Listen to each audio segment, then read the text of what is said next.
Hi. Good to see a lot of familiar faces. Hi, everyone. My name is Calvin. I'm the founder and CEO of Whispresso. So my company doesn't sell coffee. Whispresso stands for wisdom as condensed as an espresso. So one of the key pain points that we're tackling is in the financial markets. There are a lot of data, and most of the data is unstructured data. So over the past 7 years, we've been building not large language model, natural language processing technology to tackle a lot of these pain points and to better help enterprises solve a lot of workflows challenges. There are three areas that we focus on. Knowledge management, regulatory reporting, and market intelligence. So we won the Hong Kong ICT Award 3 years ago for one of our platforms within the regulatory reporting stream. And we're a product-driven company, so we have been building many different platforms to deliver our value proposition. So today we have 6 different SaaS platforms, and the one that won the ICT Award is Factify. So keep in mind that when you're applying for the Hong Kong ICT Award, it is specific to a project or a product that you can focus on, and if it doesn't work in the previous year, you can try again. Maybe there's a substantial improvement in your product, or there's something new, completely new in your innovation or tech stack. So we're very fortunate to be recognized as the Grand Fintech Award winner in 2021, and subsequently, similar to what Honest has said, we only show the unpaid awards. Okay, so everything here is either organized by the government or one of the startup ecosystem organizers. All right, and I think it has helped us a lot, especially in terms of building credibility for a product that operates in a highly regulated environment. So I'll talk about what Factify does. Essentially, it is a product that streamlines IPO due diligence. So Factify aims to save more than 75% time from the IPO verification process. And today, after winning the award, we've been able to partner with Topine, which is the largest financial printer here in Asia. And we've been working with more than half of the global law firms here in Hong Kong to adopt this technology. So what is verification? Essentially, for those who don't work in finance, when you want to list your company, there's a very thick book called the prospectus. So essentially, this is a book that you share with prospective investors to market your company. And what the law firms have to do is to fact check this prospectus to make sure there is no misleading information. And if you're not able to do that properly and there are false information on the prospectus, there may be charges against the company and substantial reputational damage.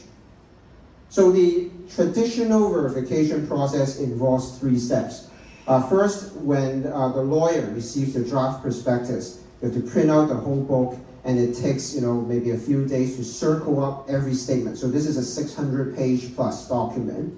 Every statement needs to be reviewed to figure out what are facts and opinions, and essentially all the facts have to be fact-checked and verified using supporting documents. And throughout the IPO process, there are more than 10 different versions of the prospectus. So this application allows the lawyers to upload this prospectus and essentially automate some of these processes. For example, within a few minutes, we can automatically box up all the statements, apply a reference ID, as well as provide some AI recommendation on what statements needs to be verified, what are in scope of verification.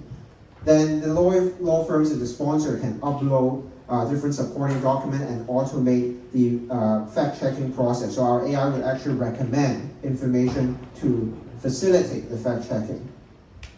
And this has successfully helped a lot of law firms to save time. And of course, it comes with a wide range of features, which I won't go through today.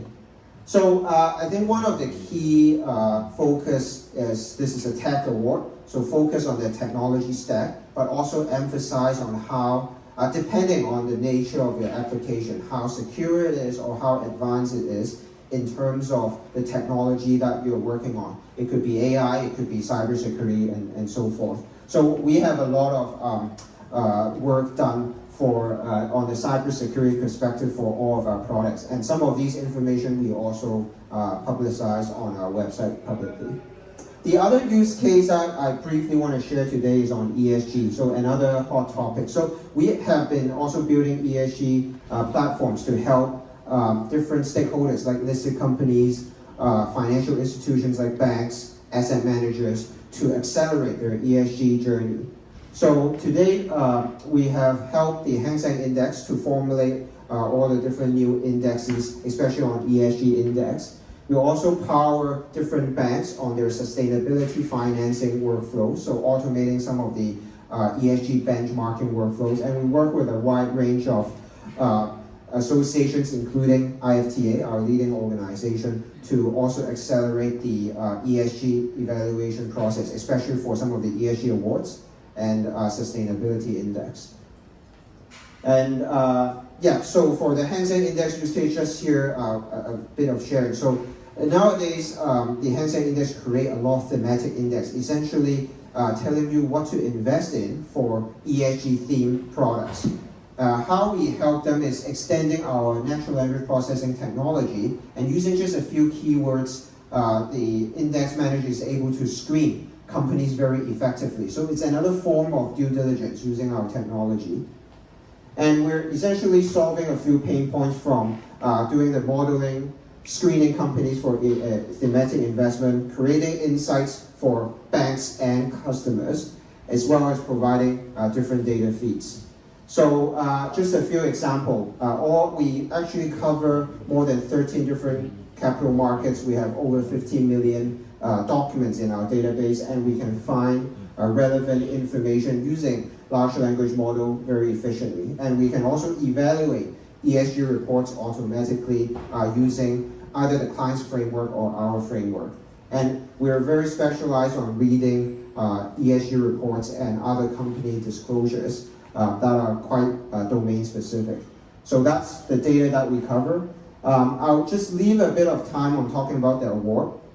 I think just from my personal view, okay, I've joined different awards. Every award is different because the objective is different. As the chairman mentioned, Hong Kong ICT Award is a technology award. So of course you may have your deck that is targeted to investors, some are targeted to clients. But these decks may not be 100% relevant for a technology award. So do focus on why your application is so different from others from a technological perspective. Also please read the prospectus of the Hong Kong ICT Award, because different stream will have different weightings.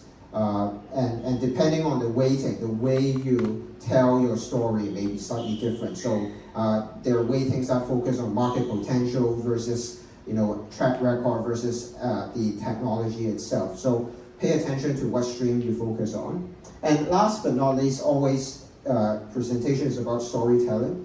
I think most awards is a validation, not specifically on the actual product itself, but whether the product fit into the current market environment and has a very unique proposition. Because no one's gonna come in and really test your demo within 7 minutes. So what this is actually validating is product market fit.